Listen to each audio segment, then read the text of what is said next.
अरे बेट्यांनो, आठवण येत असेल ना रे आज खूप.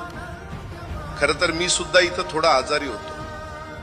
हे बघा अजूनही खोकला चालूच आहे, पण म्हटलं आज मला शुभेच्छा द्यायला माझ्या आठवणीत माझा अख्खा महाराष्ट्र एकवटला असेल, त्यामुळं पुन्हा एकदा तीच उभारी धरून आज तुमच्याशी बोलायला आलोय. इथं काळजी घ्यायला तुम्ही नाहीत ना, त्यामुळे थोडा वेळ लागेल बरं वाटायला मला, पण वाटेल. वाढदिवसापासून जयंतीपर्यंतचा प्रवास नियतीनं कसा लिहिला होता बघितलत ना रे तुम्ही. मी तुम्हा सगळ्यांना इथून बघत असतो. तुम्ही आजही माझ्यासाठी खूप हळवे होत असतात. राजांनो, तुमचं एवढं हळवं होणं मला इथं खूप त्रास देतं.